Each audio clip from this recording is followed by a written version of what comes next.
الرجيم بسم الله الرحمن الرحيم وإذ أخذنا ميثاق بني إسرائيل لا تعبدون إلا الله وبالوالدين إحسانا وذي القربى واليتامى والمساكين وقولوا للناس حسنا وأقيموا الصلاة وآتوا الزكاة ثم توليتم إلا قليلا منكم وأنتم معرضون صدق الله العظيم رب اشرح لي صدري ويسر لي أمري واحلل عقدة من لساني يفقهوا قولي وإذ اور یاد کرو اس وقت کو جب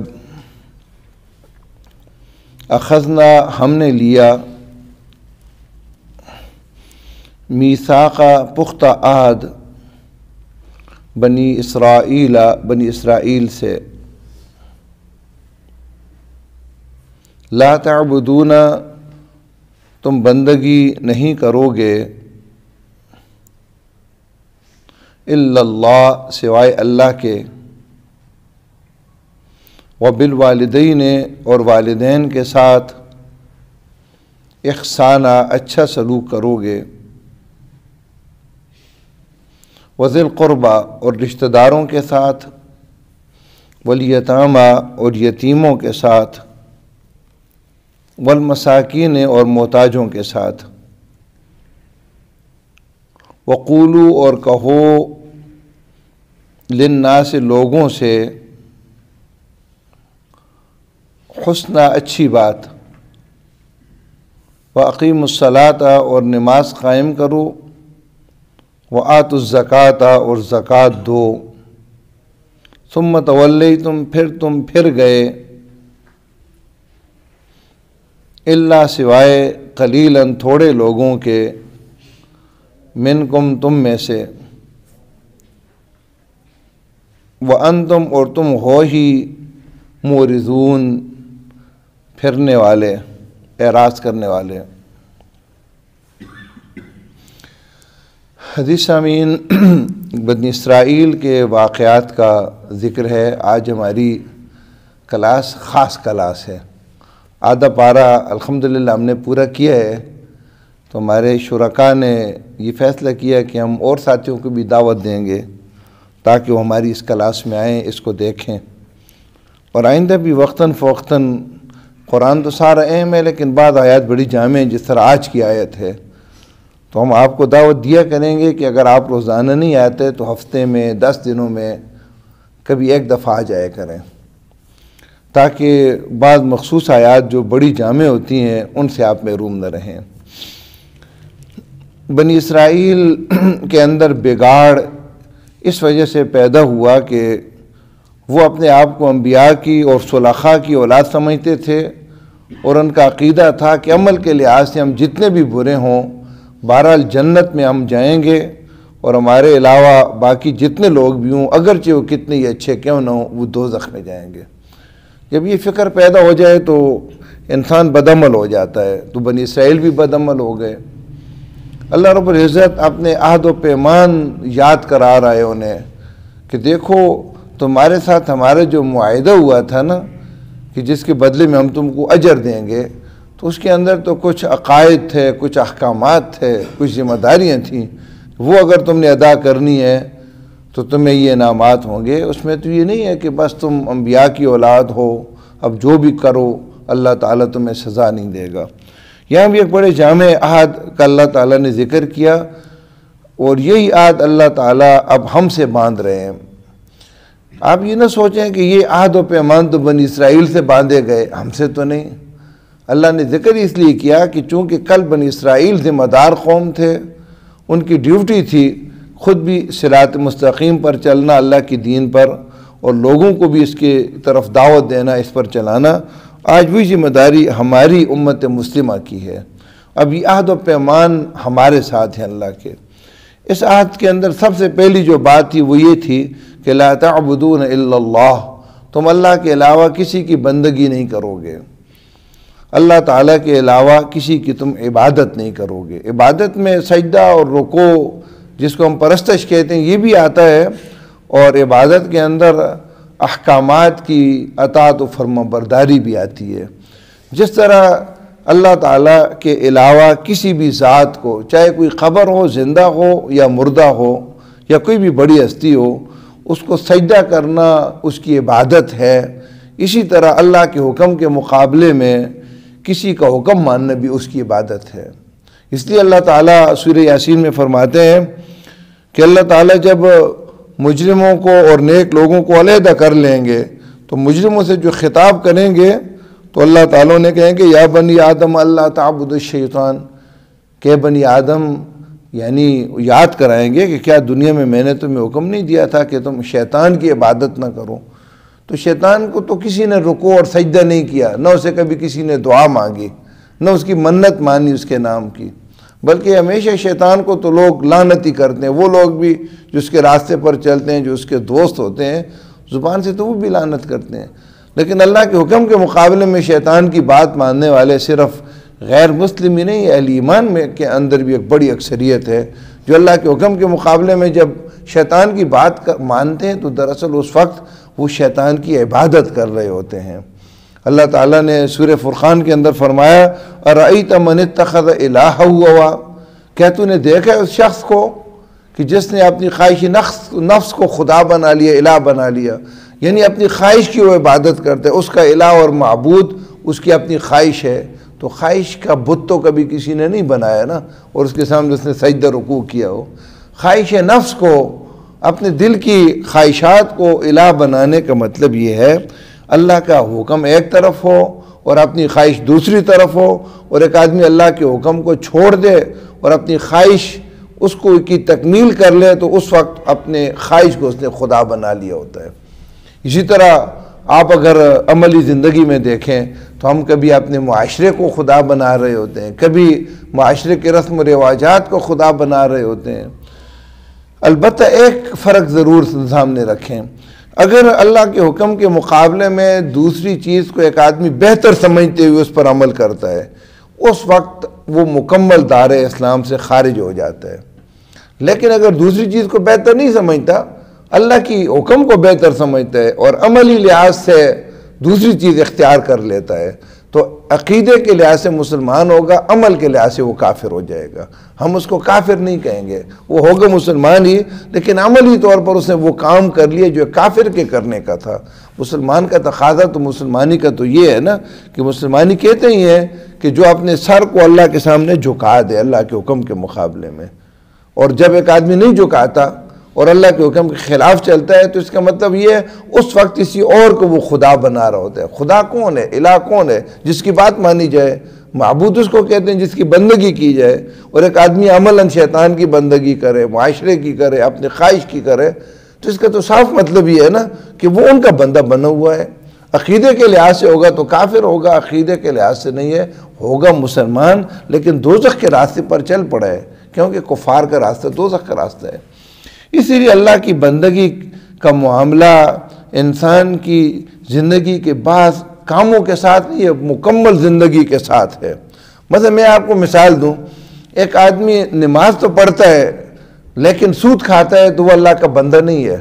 اللہ کو جزوی بندگی ضرورت نہیں ہے کہ ایک آدمی بعض چیزوں میں تو اللہ کی بندگی اختیار کر لے، بعض چیزوں کے اندر اپنے نفس کی بندگی اختیار کر لے، بعض چیزوں میں معاشرے کی بندگی اختیار کر لے، اور اپنی بندگی اطاعت و فرمانبرداری کو دائروں میں تقسیم کر لے۔ اللہ تعالیٰ کو ایسے مسلمانوں کی کوئی ضرورت نہیں، نہ اللہ تعالیٰ اس طرح کی بندگیوں کو کوئی اہمیت دیتا ہے، بلکہ اس سے تو اللہ تعالیٰ کو مزید غصہ آتا ہے کہ ایک آدمی مسجد میں آ کر کہتے ایاک نعبد و ایاک نستعین، میں تیری بندگی کرتا ہوں یعنی تیری بات مانوں گا اور تجھی سے مدد مانگوں گا، اور نماز کے بعد دکان کے اندر جا کر ملاوٹ کرتا ہے، تو عجیب و غریب اللہ کا یہ بندہ ہے۔ وہاں کہہ رہا ہے میں بندگی کروں گا اور باہر جا کر جو ہے نا اللہ کی خلاف ورزی کرنا ہے۔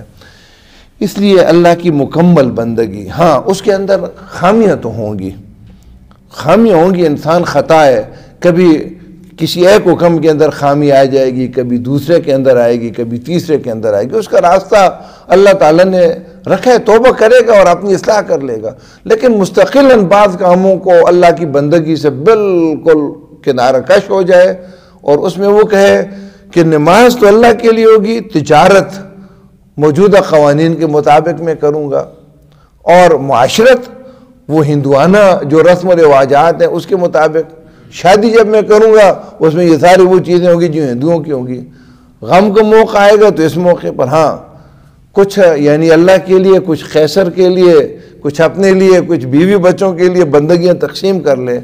تو اللہ تعالیٰ کو ایسے دو رنگے مسلمانوں کی کوئی ضرورت نہیں ہے، یہ تو خس و خاشاک ہیں۔ اس طرح کے تو خس و خاشاک ہلاکو خان اور چنگیز خان کے دور میں لاکھوں قتل ہوئے، ان کی جو ہے نا مینار بنے ان کی کھوپڑیوں کے۔ اللہ کو کیا پرواہ ہے انسانوں کی؟ وہ چاہتا ہے کہ اس کا جو بندہ ہو تو اسی کا پھر بندہ ہو، جس مقام پر کھڑا ہو اللہ کی بندگی کا رنگ اس پر غالب ہو۔ صبغت اللہ، فرمایا اللہ کا رنگ اختیار کر لو۔ اگر مسجد میں ہو تو پھر بھی اللہ کا رنگ تمہاری اوپر نظر آ رہا ہو، اگر تجارت کر رہے تو وہاں بھی آپ کو اللہ کا رنگ نظر آ رہا ہو، اور اگر تم حکمران ہو تو تمہاری حکمرانی بھی اللہ کے دین کا رنگ نظر آ رہا ہو، اور اگر تم کوئی جج ہو تو تمہاری اس عہدے کے اندر بھی اللہ کا رنگ نظر آ رہا ہو، قرآن و سنت کے خلاف فیصلے نہ دو، اور اگر تم کوئی جرنیل ہو تو تمہاری جرنیلی میں بھی اللہ کی بندگی کا رنگ نظر آ رہا ہو۔ بندے مومن جہاں بھی ہوتا ہے وہ بندہ مومن ہی ہوتا ہے، چاہے جس مقام پر بھی ہو۔ اس کے اندر ایسا نہیں ہوتا کہ کسی وقت اللہ کا بندہ ہو اس کا رنگ چار لے اور اس کے بعد کسی اور موقع پر کسی اور کا رنگ نظر آ جائے۔ انبیاء علیہ السلام اسی لیے آئے کہ لوگ مکمل طور پر اللہ کی بندے بن جائیں۔ الا تعبدون الا اللہ، اور نماز میں جو ہم کہتے ہیں ایاک نعبد، تو اس کا مطلب یہ ہے ہم صرف تیری بندگی کرتے ہیں، یعنی تیرے علاوہ ہم کسی کے بندے نہیں ہیں۔ کسی کی اطاعت و فرمانبرداری، کسی کے سامنے جھکنا، کسی سے امید وابستہ کرنا، کسی کو مصیبتیں دور کرنے والا سمجھنا، کسی کو ہم نہیں سمجھتے۔ وبالوالدین احسانا، اور والدین کے ساتھ اچھا سلوک کرو۔ قرآن میں 4 مقامات پر اللہ کی بندگی کے ساتھ والدین کے ساتھ حسن سلوک کا ذکر آیا ہے۔ اس سے پتہ چلتا ہے کہ اللہ تعالیٰ کے حقوق کے بعد بندوں کے حقوق میں سب سے اہم حق والدین کا ہے۔ لیکن ایک بات ذہن میں رہے، قرآن نے بڑے جامع بات کی ہے۔ قرآن نے یہ نہیں کہا کہ والدین کا احترام کرو، قرآن نے کہا کہ والدین کے ساتھ اچھا سلوک کرو، اور اچھے سلوک میں کئی چیزیں شامل ہیں۔ پہلی بات تو یہ ہے کہ والدین کا عزت و احترام کرو۔ اگر والد ایک ان پڑھ آدمی ہے، اس کا اپنا نام بھی لکھنا نہیں آتا، اور تم علامت الدار بن گئے ہو نا، تو پھر بھی تو والد کے سامنے تم کچھ بھی نہ ہو، اپنے آپ کو بڑا نہ سمجھو۔ بدقسمتی سے کئی لوگ جو زیادہ تعلیم حاصل کر لیتے ہیں نا، یہ واقعات عملاً پیش آئے، تو بعض اوقات ان کے والد زمیندار ہوتے ہیں تو انہی لباس میں ہوتے ہیں، تو بعض اوقات ان کے پڑھے لکھے دوست آتے ہیں نا، پوچھتے ہیں یہ کون ہے، تو وہ کہتے ہیں جی ہمارے بس ملازم ہے۔ یہ کہتے ہوئے شرم آتی ہے کہ میرا والد محترم ہے۔ یہ رویہ نہیں ہونا چاہیے۔ والد جو بھی ہو، علامہ اقبال رحمۃ اللہ علیہ کی والدہ جب فوت ہو گئی تو انہوں نے اس پر جو مرثیہ لکھا، بڑا خوبصورت مرثیہ ہے، اس میں ایک شعر کا مطلب جو ہے نا بڑا خوبصورت ہے۔ وہ کہتا ہے کہ تیرے سامنے جب میں آ جاتا تھا تو یہ سر کا خطاب اور بڑے جو علامہ کا خطاب، یہ پھر میں اپنے آپ کو اسی طرح محسوس کرتا تھا کہ جب میں ایک چھوٹا سا بچہ تھا اور تو مجھے جھولی میں اٹھاتی تھی، کھلاتی تھی۔ میں اپنے آپ کو اسی طرح کا بچہ محسوس کرتا ہوں۔ اس لیے والدین کا احترام صرف زبان سے نہ ہو، دل سے ہو، ان کا عزت و احترام کرنا، چاہے وہ جس حالت میں بھی ہوں۔ اور نمبر 2 حسن سلوک میں یہ ہے کہ محض عزت و احترام سے والدین کا حسن سلوک پورا نہیں ہوتا۔ ان کے حقوق ادا کرنا، ان کی جو ہے نا خدمت کرنا، حقوق سے بھی بڑھ کر خدمت کرنا، مالی ان کے حقوق ادا کرنا، اپنے بیوی بچوں پر ان کو ترجیح دینا۔ بعض اوقات ایک آدمی اپنے بیوی بچوں کے لیے بڑا فراخ دل ہوتا ہے اور والدین کے لیے اس میں سختی آ جاتی ہے، اور ان کے اخراجات ادا کرنا یہ اس کی ذمہ داری بنتی ہے۔ ایک حدیث میں آتا ہے کہ 3 آدمی جب سفر کر رہے تھے نا، تو طوفان آیا اور وہ کسی غار کے اندر چلے گئے، اور غار کے اندر جب گئے تو ایک اوپر بہت بھاری چٹان اوپر سے آئی اور غار کے دانے پر آ کر گر گئی۔ انہوں نے بہت زور لگایا، لیکن اس زور لگانے کے نتیجے میں اس کو نہ ہلا سکے، تو آپس میں کہا کہ اب اسباب کے لحاظ سے یہ چٹان نہیں ہٹ سکتی، اللہ سے اللہ کے سامنے کوئی اپنا عمل پیش کرو، اس کو وسیلہ بناؤ، اپنے عمل کو وسیلہ بنا سکتا ہے، اور اللہ تعالیٰ سے دعا مانگتے ہیں کہ اس کے وسیلے سے یہ مصیبت ٹال دے۔ ہر ایک نے اپنا عمل بیان کیا، اس پر دوسروں نے آمین کہی۔ تو ایک آدمی جو تھا ہمارے اس موضوع کے متعلقہ ہے، صرف وہ ذکر کرتا ہوں، اس نے کہا کہ میں بکریاں چرایا کرتا تھا، اور جب میں شام کو اور رات کو بکریاں لے کر واپس آتا، ان کا دودھ دھوتا، تو پہلے میں اپنے والدین کو دودھ پلاتا اور اس کے بعد میں اپنے بیوی بچوں کو پلاتا میں۔ لیکن ایک دن ذرا دیر ہو گئی، میں نے دودھ دوہا برتن میں ڈال کر اپنے والدین کے پاس آئے تو وہ سو چکے تھے۔ اب ان کے سرانے کھڑا ہو گیا کہ ان کو اگر جگاؤں تو یہ بھی جو ہے نا برا ہے کہ ان کی نیند خراب ہوگی، تکلیف ہوگی، اور اگر ان سے پہلے اپنے بیوی بچوں کو دودھ دے دوں تو یہ بھی اچھی بات نہیں ہے۔ اور اس کے الفاظ یہ ہیں کہ میرے چھوٹے چھوٹے بچے میری ٹانگوں کے ساتھ بھوک کی وجہ سے لپٹ کر روتے رہے، لیکن میں نے ان کو دودھ اے اللہ نہیں دیا۔ پھر میرے والدین جب بیدار ہوئے، انہوں نے دودھ پیا، تو اس کے بعد جو ہے نا میں نے اپنے والدین کو، اپنے بچوں کو دودھ دیا۔ اے اللہ، اگر تجھے یہ میرا عمل پسند ہے تو اس مصیبت کو ٹال دے۔ تو اس طرح وہ چٹان آہستہ آہستہ سرکتی گئی۔ تینوں نے جب اپنے اپنے خاص عمل پیش کیے، وہ چٹان ہٹ گئی۔ محترم سامعین، انسان پر مصیبتیں آتی ہیں نا، یہ تو روایات جو ہوتی ہیں ہماری اصلاح کے لیے بھی ہیں، رہنمائی کے لیے بھی ہوتی ہیں۔ تو آدمی کو ایسے اچھے کام اپنی زندگی میں کرنے چاہیے، کل کوئی مصیبت آئے تو اللہ کو آدمی وہ کام پیش کر سکے، اللہ یہ کام میں نے تیری رضا کے لیے کیا تھا، یہ مصیبت مجھ سے ٹال دے۔ تو اپنے کاموں کو وسیلہ بنایا جائے تو اللہ رب العزت مصیبتیں بھی ٹالتا ہے۔ دوسری بات یہ کہ ان کے حقوق ادا کیے جائیں، مالی حقوق ادا کیے جائیں، اور اپنے بیوی بچوں پر ان حقوق میں ان کو ترجیح دی جائے۔ نبی صلی اللہ علیہ وسلم کی دربار میں ایک بوڑھا صحابی آیا، لاٹھی ٹیک رہا تھا، ساتھ نوجوان لڑکا بھی تھا۔ آپ صلی اللہ علیہ وسلم کے پاس آیا اور اس نے کہا کہ اے اللہ کے رسول صلی اللہ علیہ وسلم، یہ چھوٹا سا تھا اور یہ اس کی ماں مر گئی، میں نے اس کو ماں بن کر اس کی پرورش کی، اس کو منہ کے اندر نوالے دیے، اپنے کندھوں پر اس کو پھرایا، لوریاں دے کر میں نے اس کو سلایا جو ماں کرتی ہے۔ پھر میں بوڑھا ہو گیا، اپنی ساری جوانی کو گلا کر اس کو میں نے اس کی پرورش کی، اب یہ مجھے مال نہیں، پیسے نہیں دیتا اور میرے حقوق نہیں ادا کرتا۔ آپ صلی اللہ علیہ وسلم نے کوئی لمبی تقریر نہیں کی، خاموشی سے بیٹے کا ہاتھ پکڑا اور اپنے والد کے ہاتھ میں دیا اور کہا انتا و مالک لابیک، تو سب کا سب تو، اور تیرا سارا مال تیرے والد کے لیے ہے۔ روایت میں آتا ہے کہ آپ نبی اکرم صلی اللہ علیہ وسلم نے فرمایا کہ بڑی جامع حدیث ہے کہ رضا الرب فی رضا الوالد وسخط الرب فی سخط الوالد، او کما قال رسول اللہ علیہ وسلم۔ اللہ کی رضا والد کی رضا میں ہے، اور اللہ کی ناراضگی والد کی ناراضگی میں ہے۔ یعنی اگر والد راضی ہے ایک آدمی سے تو اللہ بھی بس راضی ہے، اور اگر والد ناراض ہے تو اللہ تعالیٰ بھی اس سے ناراض ہے۔ جب والد کی یہ صورتحال ہے تو والدہ کی حقوق تو اس سے زیادہ ہیں۔ ایک روایت میں آتا ہے کہ ایک آدمی نے آپ صلی اللہ علیہ وسلم سے پوچھا کہ میرے حسن سلوک کا سب سے زیادہ حقدار کون ہے؟ تو فرمایا تیری ماں۔ پھر فرمایا اس کے بعد میرے سب سے زیادہ حسن سلوک کا حقدار کون ہے؟ فرمایا تیری ماں۔ پھر فرمایا اس کے بعد میرے حسن سلوک کا سب سے زیادہ حقدار کیا ہے؟ تو فرمایا تیرا والد، یعنی والد کو تیسرے مرتبے پر فرمایا۔ ایک مخلص صحابی کے بارے میں ایک روایت آتی ہے، وہ کوئی منافق نہیں تھا، مخلص صحابی تھا، اور وہ صحابی تھا جس کی نماز، روزہ اور عبادات کے اندر انتہائی بہتر تھا، لیکن جب مرنے کا وقت آیا تو اس کی جان نہیں نکل رہی تھی اور بہت سختی میں تھا۔ تو نبی صلی اللہ علیہ وسلم کے پاس صحابہ آئے اور فرمایا رسول اللہ فلاں آدمی بہت زیادہ سختی میں، اس کی جان نہیں نکل رہی۔ تو نبی نے فرمایا کہ اس کے والدین زندہ ہیں؟ کہا کہ والد تو فوت ہو چکا ہے، ماں اس کی زندہ ہے۔ نبی نے فرمایا کہ اس کو بلاؤ۔ جب وہ بوڑھی عورت آئی، پوچھا کہ تیرا بیٹا کیسے ہے؟ اس نے بڑی تعریف کی، اس کی دینداری کی، نمازوں کی، روزوں کی، تہجد کی۔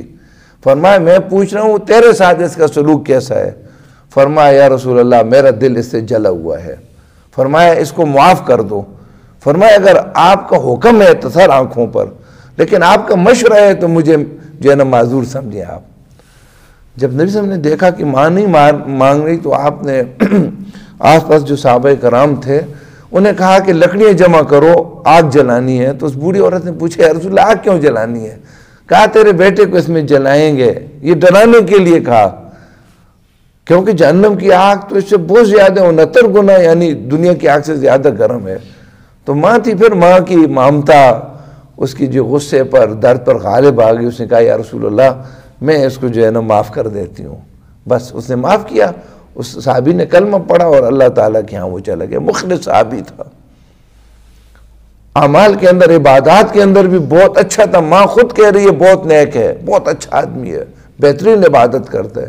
لیکن اس نے سلوک کی بات آئی تو ماں نے کہا کہ میرا دل جلا ہوا ہے، میں اس کو معاف نہیں کرتی. اس لیے عزیز سامعین، قرب قیامت کی نشانیوں میں سے ایک یہ بھی ہے کہ لوگ جو ہے اپنے والدین کی بجائے اپنے دوستوں کو ترجیح دیں گے. اور آج اس ترجیح کے عملی نمونے کیا ہے کہ ایک آدمی اپنے واٹس ایپ پر، فیس بک پر دوستوں کو گھنٹوں دے گا اور والد کے ساتھ بات نہیں کرے گا، والد کو وقت نہیں دے گا، اپنی ماں کو وقت نہیں. وہ ترستے رہیں گے بڑھاپے کے اندر کہ ہمارا بیٹا ہمارے سامنے بیٹھے، باتیں کرے، کوئی معاملات ڈسکس کرے. یہ بات ذہن میں رکھے کہ انسان کی ضروریات صرف کھانا پینا نہیں ہے، نہ عزت و احترام اس کی ایک صرف ضرورت ہے. انسان جو ہے وہ محبت، انسان ارسطو نے جو کہا نا کہ اگرچہ اس کی بات مکمل ٹھیک تو نہیں ہے کہ انسان ایک معاشرتی حیوان ہے، یہ انسانوں کے اندر رہنا چاہتا ہے. بعض ہمارے جدید تعلیم یافتہ لوگوں نے اپنے والدین کی حقوق کا یہ مطلب سمجھا ہے روزانہ ان کو استری کر کے کپڑے دو، 2-3 نوکر رکھ لو، ان کی خدمت کرے، اور وہ خود بڑے بزی ہیں جی، ان کے پاس وقت نہیں ہے اپنے والدین کے پاس جائیں. اور کئی جو اور زیادہ ترقی کر لیتے ہیں جس طرح یورپ ہے، انہوں نے نرسنگ ہوم بنا لیے کہ گھروں کے اندر ان بوڑھوں کی اچھی طرح خدمت نہیں ہوتی، اس لیے ایسی جگہیں بنائی جائیں جہاں خدمتگار ہر وقت موجود ہوں. انسانی فطرت صرف یہ چیزیں نہیں مانگتی، اس بڑھاپے کے اندر وہ اپنی اولاد کی محبت مانگتی ہے. بوڑھے جب آدمی ہو جاتے ہیں نا، وَمَن نُعَمِّرُ نُنَكِّسُ فِي الْخَلْقِ، تو وہ تخلیق کے اندر پھر واپس ہو جاتا ہے. جس طرح ایک بچہ توجہ مانگتا ہے نا، اور وہ زبردستی اس کو تو توجہ حاصل بھی کرتا ہے بچہ. آپ موبائل دیکھ رہے ہیں نا، آپ کے چھوٹا سا بچہ ہوگا سامنے آ جائے گا، وہ کوشش کرے گا کہ موبائل ہٹائے، میری طرف متوجہ ہو. بالکل بوڑھے آدمی کی بھی یہی صورتحال بن جاتی ہے. اس لیے ان کو وقت دینا، ان کے پاس بیٹھنا، ان کی باتیں سننا. ایک مشہور واقعہ ہے، ویسے ممکن ہے سمجھانے کے لیے ہو لیکن آج کے ماحول میں بڑا فٹ آتا ہے کہ ایک بوڑھا آدمی تھا، اس کا بیٹا بڑا مالدار تھا. تو جب بوڑھا آدمی لان میں بیٹھا ہوتا اور شام کو بیٹھا آتا تو ابو جی کے پاس تکلفاتی کچھ الفاظ کہہ دیتا، آپ کی صحت کیسی اچھی ہے، نوکر اچھی خدمت کرنے ہیں، یہ ہے وہ. اس کے بعد کمرے میں چلا جاتا.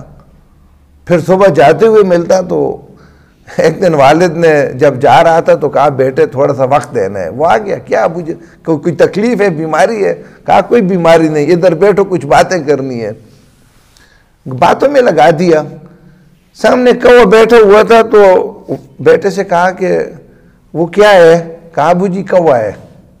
پھر تھوڑی دیر بعد باتوں میں لگائے، پھر کہا کہ بیٹے وہ سامنے کیا چیز ہے؟ اس نے کہا ابو جی کوا ہے. ذرا لہجے میں تھوڑی سی سختی آ گئی. جب تیسری دفعہ کہا تو اس کا لب و لہجہ بدل گیا. اس نے کہا ابو جی آپ میرا دماغ خراب کر رہے ہیں، 2 دفعہ تو کہہ دیا ہے کوا ہے یہ. اس نے کہا بیٹے ادھر ہی بیٹھے رہو. جا کر اپنے کمرے میں گیا اور اپنی ڈائری لایا، پرانی ڈائری لایا، اس کے ایک ورق کھولا اور اس کو عبارت پڑھ کر سنائی. عبارت یہ تھی کہ آج الحمدللہ میرا بیٹا 2 سال کا یا اتنے سال کا پورا ہو چکا ہے اور اب توتلی زبان میں باتیں بھی کرتا ہے. آج ایک جو ہے نا درخت پر پرندہ بیٹھا ہوا تھا، کوا تھا، تو میرے بیٹے نے 22 دفعہ مجھ سے پوچھا کہ ابو جی کیا ہے؟ تو میں نے بڑی محبت سے کہا کہ بیٹے کوا ہے، آج بڑی خوشی کا دن ہے میرے لیے. یہ واقعہ ممکن ہے ایک فرضی واقعہ ہو لیکن معاشرے کے لحاظ سے یہ ایک حقیقی واقعہ ہے. اور آج کل کے جو نوجوان ہیں ان کے لیے اس میں بڑا سبق ہے. وہ بند کر لیا کریں موبائل، کوئی قیامت نہیں آتی، آف کر لیں. اپنی والدہ کے پاس بیٹھے ہیں، بچپن کے واقعات ذرا ان کے سامنے بیان کریں. انہیں کہیں اماں جی ہم چھوٹے تھے تو کیا تھے، آپ ذرا دیکھیں، ان کی آدھی بیماری ختم ہو جائے گی، ان کی آدھی پریشانی ختم ہو جائے گی. اپنے والد کے سامنے بیٹھ کر پرانے زمانے کے واقعات ان سے پوچھیں، اتنی عبرت ہے اس میں، اور آپ خود محسوس کریں گے کہ آپ بھی ہلکے پھلکے ہو رہے ہیں. یہ مصنوعی دنیا، یہ مصنوعی تعلقات، یہ مصنوعی عزت احترام، یہ دوست، وہ دوست کی زندگی بھر آپ کا ملنا بھی ان سے ممکن نہ ہو. یہ فیس بک کی مصنوعی دنیا، اس سے وقت نکالیں، عملی زندگی کو آپ کچھ وقت دیں. یہ مصنوعی اسکرین کے اندر ہی اگر آپ نے اپنے اوقات کو ضائع کر دیے دوبارہ نہیں ملیں گے. ایک دفعہ محبت سے اپنے والدین کو دیکھنے سے اللہ تعالی حج اور عمرے کا ثواب دیتا ہے.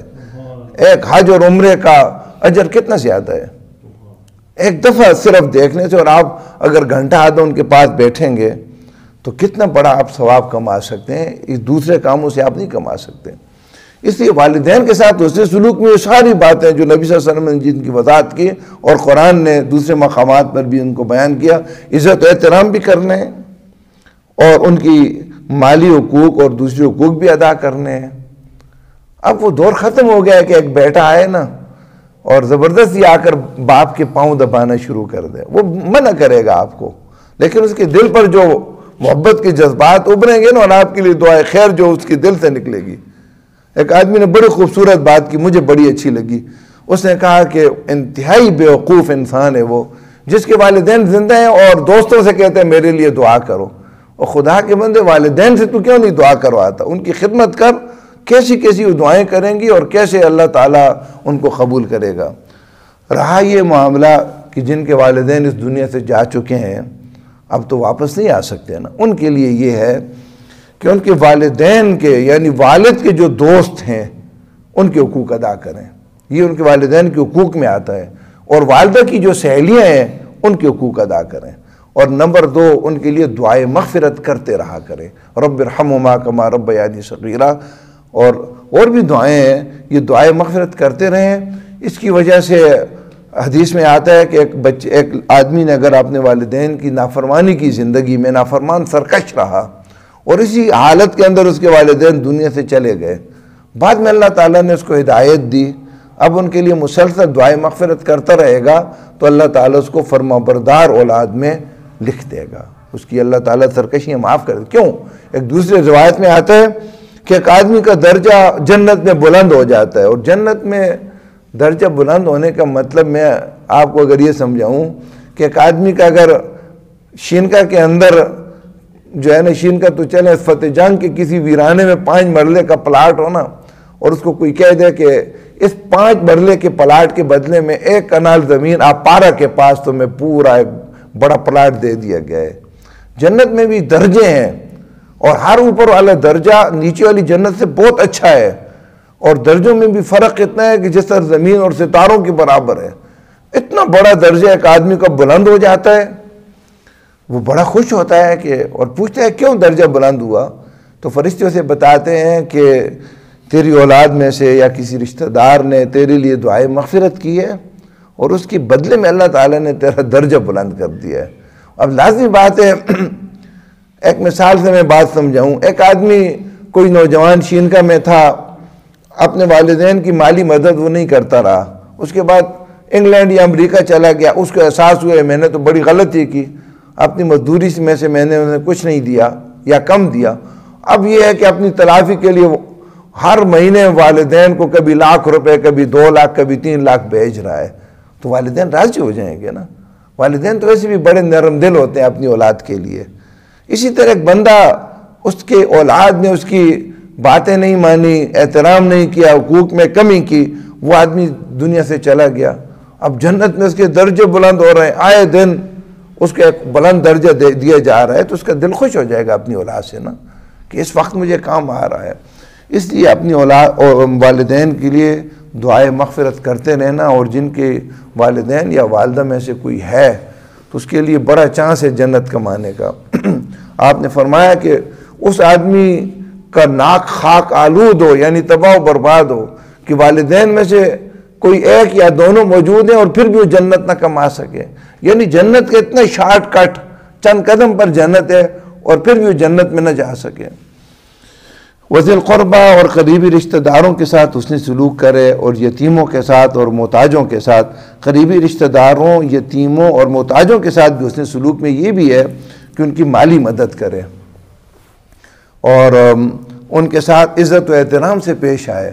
بعض لوگ بڑے امیر ہوتے ہیں اور اپنے رشتہ داروں کا بڑا عزت و احترام کرتے ہیں، لیکن ان کے گھر کے اندر بیماری ہے، پریشانی ہے، مالی مدد نہیں کرتے، یا کرتے ہیں تو ویسے برائے نام کرتے ہیں۔ باہر انہوں نے 1000 دے دیا تو اپنے رشتہ دار کو 2000 دے دیا۔ یہاں تفصیلی موقع نہیں، آگے انشاءاللہ آیت البر آ رہی، اس پر میں یہ بات کروں گا کہ اس کو نفقۃ الاقارب کہتے ہیں، یعنی قریب رشتہ داروں پر خرچ کرنا، یہ فرض ہے۔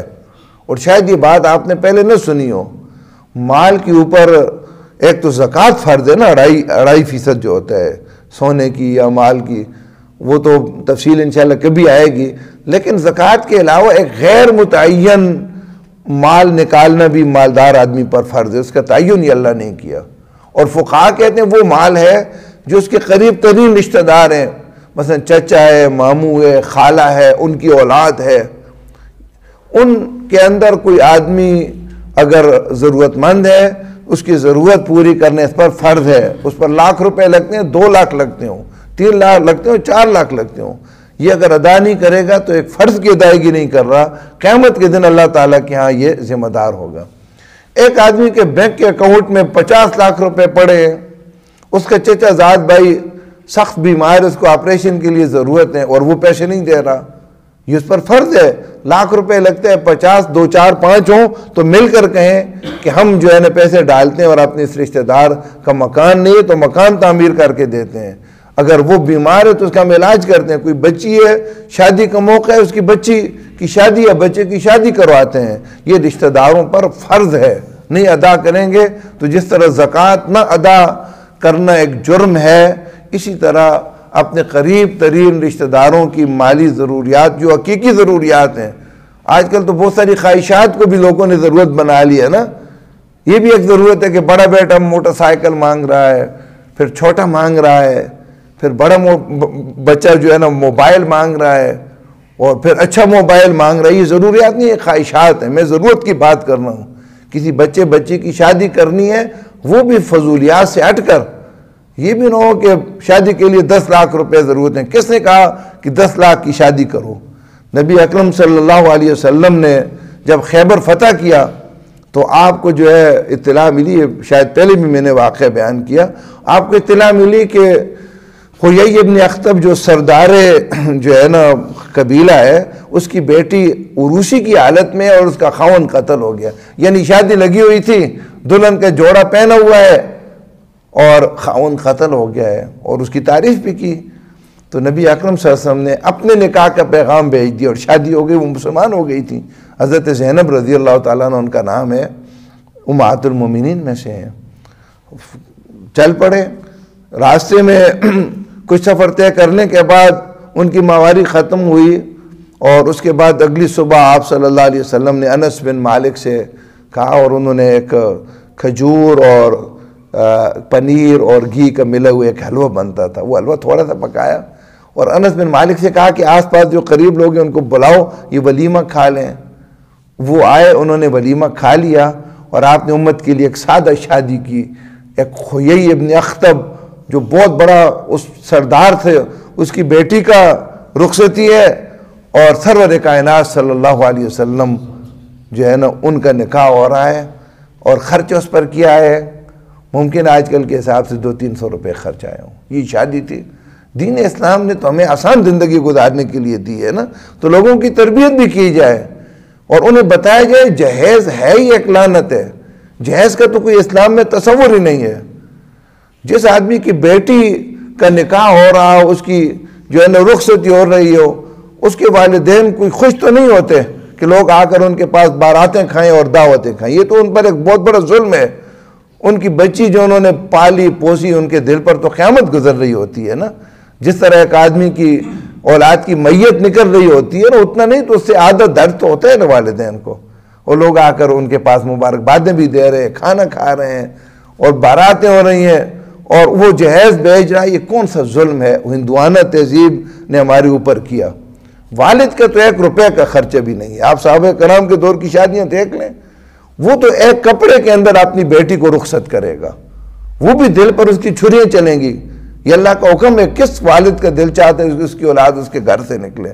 وہ تو سادگی کے ساتھ، ہاں دورہ جو ہے امیر ہے تو 1 گاؤں کی نہیں 10 گاؤں کی دعوت کرے، لیکن سنت جو ہے نا وہ سمجھ کر کرے کہ یہ ایک ولیمہ ہے۔ طاقت نہیں ہے تو 1-2 کلو کھجوریں آ کر لوگوں کو کھلا دی، شادی پوری ہو گئی ہے۔ اس کی بھی طاقت نہیں ہے تو کوئی اور چیز 2-4 ٹافیاں بچوں کو دے دے، اس کا ولیمہ پورا ہو جائے گا۔ ہمارے اوپر یہ رسم و رواجات اس نے ہمیں مشکل کر دیا، تو لوگوں کو یہ بات بھی سمجھائی جائے، یہ ضروریات نہیں ہے، یہ خواہشات ہیں، غلط رسم و رواجات ہیں۔ کس نے کہا؟ کئی دفعہ میرے گھر میں خواتین آ جاتی ہیں، جی بچی کی جو ہے نا ختم ہے اور 2 دیگوں کے لیے پیسے دو۔ تو میں نے انہیں کہا کہ الحمدللہ میں نے اپنی بچیوں کو گھر میں قرآن پڑھایا ہے، اور جس کا بھی ختم ہوتا ہے تو 1-2 کلو گوشت لے آتا ہوں، چاول گھر میں پکا لیتے ہیں، گھر میں ہی کھا لیتے ہیں، کیونکہ باہر اگر دیں تو پھر لوگ پیسے دینے شروع کر دیتے ہیں۔ بعض لوگ غریب ہوتے ہیں، یہ بھی ایک تکلف ہے کہ ایک آدمی کی شادی ہے، ایک آدمی کی طاقت نہیں بھی ہے تو اس کو 1500 روپے دے رہا ہے۔ ایک آدمی کا بچے کا ختم ہے، اس نے لوگوں کی دعوت کی اور آ کر جو ہے نا وہ غریب آدمی بھی اپنے 500-1000 روپے دے رہا ہے، اس کے بیچارے اس کے پاس نہیں ہے۔ ان تکلفات سے نکلیں۔ جس کے پاس تحفہ دینے کا مال ہو تو وہ دے، نہیں تو کوئی ضرورت نہیں، زبانی مبارکباد دے دیں۔ ان تکلفات کی کوئی ضروریات نہ کہیں، یہ ایک ہمارے معاشرے پر ایک بوجھ ہیں، اس کو بھی ختم کرنے کی کوشش کریں۔ لیکن حقیقت یہ ہے کہ عملی ضروریات بھی بہت ساری ہیں۔ بیماری ہے، لوگ جو ہے نا درد کی گولیاں کھا کر اپنا وقت گزار رہے ہیں۔ ڈاکٹروں نے کہا آپریشن کے لیے پیسے نہیں، کچھ لوگ مانگنے والے ہوتے ہیں، ان کے لیے تو مشکل نہیں ہے، 50,000 کا آپریشن ہوگا وہ 2-3 لاکھ روپے جمع کر لیتے ہیں۔ ایک خوددار آدمی ہاتھ نہیں پھیلاتا، اسی طرح کوڑ کر مر جاتا ہے اور اس کی زندگی جو ہے اسی عذاب میں گزر جاتی ہے۔ اس کے علاوہ اور بہت سارے معاشرے کے درد اور دکھ ہیں، اور ان کے آس پاس مالدار لوگ ہیں اور ان کی ضروریات پوری نہیں ہو رہی۔ کل قیامت کے دن بڑی مشکل پیش آئے گی ایسے لوگوں کے لیے، اس لیے قرآن نے کہا کہ ان کے ساتھ حسن سلوک کرو۔ وَقُولُوا لِلنَّاسِ حُسْنًا، اور لوگوں سے اچھی بات کہو۔ اچھی بات میں یہ بھی ہے کہ ان کو نیکی کی دعوت دو، جس طرح آج کے درس قرآن کی آپ کو لوگوں نے دعوت دی بھی ایک اچھی بات ہے۔ لوگوں کو اللہ کی بندگی کی طرف بلانا، لوگوں کو گناہوں سے روکنا، یہ بھی ایک بھلی بات ہے۔ لیکن وہ بات بھی بھلی ہے، حضرت حسن بصری رحمۃ اللہ علیہ نے فرمایا ایسی بات کہو جو لوگوں کو زخمی نہ کرنے والی ہو، دل کو زخمی نہ کرنے والی ہو۔ ہمارے معاشرے میں یہ بھی ایک بہت بڑا المیہ ہے، ہم ایک دوسرے کے جذبات کا خیال نہیں رکھتے۔ بات کرتے ہوئے ہم نہیں سوچتے کہ میری اس بات سے دوسرے آدمی کو زخم ہوگا یا نہیں، اب بات کہہ لیتے ہیں۔ اور یہ بات تو مشہور بات ہے نا کہ بعض اوقات جسم کا زخم مندمل ہو جاتا ہے، لیکن بات کا زخم جو ہے نا وہ مندمل نہیں ہوتا، وہ زندگی بھر قائم رہتا ہے۔ لوگوں کے جذبات کا خیال رکھیں، بھلی بات ان سے کہیں۔ اور یہاں اس آیت کا ایک مطلب یہ بھی ہے کہ جب آدمی کسی کو کچھ دے رہا ہوتا ہے نا تو اپنے آپ کو بڑا سمجھتا ہے، جو لے رہے ہیں ان کو کم تر سمجھتا ہے، یتیموں کو، محتاجوں کو، غریب لوگوں کو اپنے آپ کو ذرا بڑا سمجھتا ہے۔ اور یہ بھی ایک کلچر ہے کہ ان چھوٹے لوگوں سے اپنے ذرا فاصلہ رکھو، ٹھیک ہے ان کی خدمت کرو، ان کی ضروریات پوری کرو، لیکن تمہاری جو پرسنالٹی ہے نا وہ اچھا نہیں لگتا کہ یہ لوگوں کو تم مسکرا کر ملو، ان کے ساتھ راستوں پر کھڑے ہو۔ یہ ایک کلچر ہے ہمارا۔ کہا ایسی بات نہیں ہے، خوبصورت بات لوگوں سے کرو، غریب ہے، یتیم ہے، جو بھی ہے، جو تم نے مدد کی اپنی جگہ پر، لیکن حسن سلوک کے ساتھ پیش آنا، ان کا احترام کرنا، ان کو محبت دینا، یہ ایک اور اللہ کا حکم ہے۔ اور یہاں تو اللہ تعالیٰ نے للذین آمنوا کی بجائے للناس کہا، لوگ، چاہے وہ آپ تمہارے رشتہ دار ہوں یا نہ رشتہ دار ہوں، چاہے اجنبی ہوں یا جانے پہچانے ہوں، چاہے کافر ہوں یا مسلمان ہوں، کفار کے ساتھ بھی اچھے انداز سے بات کرنے کا ہمیں حکم دیا ہے۔ وَأَقِیمُوا الصَّلَاةَ وَآتُوا الزَّکَاۃَ، اور نماز قائم کرو اور زکوٰۃ ادا کرو۔ نماز کے قیام سے مراد یہ ہے 5 نمازیں باجماعت ادا کرو، اور نماز کی جتنی بھی واجبات ہیں، مستحبات ہیں، سنن ہیں، فرائض ہیں، شرائط ہیں، ان کا پورا لحاظ رکھو، اور نماز کی جو اندرونی کیفیت ہے خشوع و خضوع کی وہ بھی پیدا کرنے کی کوشش کرو اور زکوٰۃ ادا کرو۔ دیکھیں اللہ تعالیٰ نے ساری بحث کو دو الفاظ میں سمو دیا۔ اللہ کے حقوق میں سب سے بڑا حق جو ہے نا وہ نماز ہے، اور بندوں کے حقوق میں سب سے بڑا حق زکوٰۃ ہے۔ مطلب کیا ہوا؟ اللہ کے حقوق بھی ادا کرو اور بندوں کے حقوق بھی ادا کرو۔ اور گزشتہ آیت آپ دیکھیں تو اس میں بھی تو یہی بات ہے نا، اللہ کی بندگی کرو اور ساتھ بندوں کے حقوق ادا کر لیے۔ اور پورے دین اسلام کو اگر ایک جملے میں بیان کیا جائے تو وہ یہ ہے کہ دین اسلام اللہ کے اور بندوں کے حقوق ادا کرنے کا نام ہے۔ ثم تولیتم، پھر تم پھر گئے، الا قلیلا منکم، سوائے تھوڑے لوگوں کے تم میں سے۔ پھرنے سے مراد یہ ہے کہ اس عہد کو تم نے پورا نہ کیا، نہ تو اللہ کی بندگی کے حق ادا کیا اور نہ انسانوں کے حقوق تم نے ادا کیے۔ پھر فرمایا وَأَنْتُمْ مُورِزُونَ، اور تم ہو ہی پھرنے والے۔ مطلب یہ ہے کہ یہ پھرنا کسی اتفاقی وجہ سے نہیں ہوا، تمہارا مزاج ہی پھر جانے کا ہے، تمہاری فطرت ثانیہ بن گئی ہے کہ اللہ کے ساتھ جو عہد تم نے باندھا اس کو تم توڑنے والے بن گئے۔ اور حقیقت یہ ہے کہ آج اس آیت کے آخری حصے کو آپ اگر پڑھیں اور اپنی صورتحال دیکھیں تو بالکل محسوس یہ ہوتا ہے کہ قرآن ہمیں کہتا ہے کہ اللہ کے ساتھ جتنے تم نے عہد و پیمان باندھے تم توڑتے ہو، اور یہ توڑنا کوئی اتفاقی حادثاتی نہیں ہے، تم ہے ہی توڑنے والے۔ جس طرح کوئی آدمی ہو نا، جو ہے نا بچہ شرارت کر لے اور کوئی والد غصہ ہو گئے، تم ہے ہی اس طرح، یعنی یہ کوئی اتفاقی واقعہ نہیں، ایک دھوکا، تمہاری جو ہے نا طبیعت ہی ایسی بن گئی ہے، تم ہو ہی نالائق۔ مطلب ہے تمہارے یہ نالائقی تمہارے ہر معاملے میں ٹپکتی ہے۔ اس لیے یہ عہد و پیمان آج ہمارے ساتھ ہے اللہ کا، ہمیں اپنے گریبانوں میں جھانکنا چاہیے، سوچنا چاہیے، اور جہاں کہیں خامی محسوس کریں آج وقت ہے ہمارے پاس، اس کی تلافی ہم کر سکتے ہیں، لیکن کل جب دنیا سے ہم چلے جائیں گے تو وقت ہاتھ سے نکل جائے گا، پھر تلافی ممکن نہیں ہوگی۔ جو نمازوں میں کمزور ہیں اپنی نمازوں پر توجہ دیں، اچانک موت آ جائے گی اور اس وقت آدمی چاہے گا کہ اب مجھے موقع دیا جائے اور میں اس کی تلافی کرتا ہوں، اسے کہا جائے گا اب ایک سیکنڈ بھی نہیں مل سکتا، ایک لمحہ بھی۔ جو حقوق العباد کے اندر محسوس کر رہا ہے کمی ہے، والدین کے بارے میں اگر والدین زندہ نہیں ہیں تو کثرت کے ساتھ دعائے مغفرت شروع کر دے، رب ارحمہما کما ربیانی صغیرا۔ اللہ تعالیٰ ہر زبان جانتا ہے، اپنی زبان سے کہ اللہ تعالیٰ میرے والدین کی بخشش فرما، وقتاً فوقتاً ان کی قبروں پر جا کر ان کے لیے دعائے مغفرت کریں تاکہ زندگی کے اندر وہ تمہیں یاد رہیں، اور زندہ ہوں تو ان کے ساتھ حسن سلوک کریں، ان کے قریب ہوں، ان کو وقت دیں، ان کی خدمت کریں۔ اللہ رب العزت مجھے اور آپ سب کو اس عہد و پیمان کو پورا کرنے کی توفیق عطا فرمائے۔ وآخر دعوانا ان الحمدللہ رب العالمین۔ آمین۔ الحمدللہ رب العالمین والعاقبۃ للمتقین والصلاة والسلام علی رسول الکریم۔ ربنا آتنا فی الدنیا حسنۃ وفی الآخرۃ حسنۃ وقنا عذاب النار۔ اللهم وفقنا لما تحب وترضى۔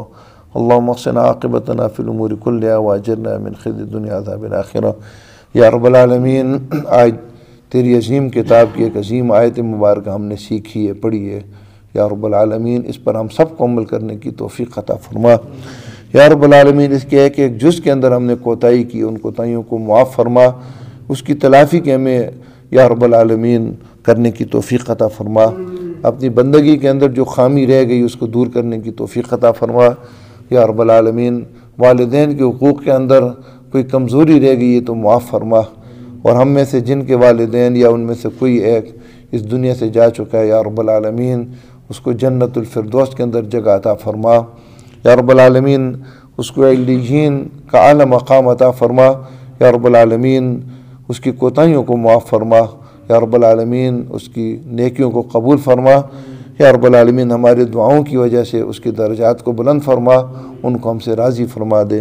وصلی اللہ تعالی علی خیر خلقی محمد و آلہ و صحبہ اجمعین برحمتک۔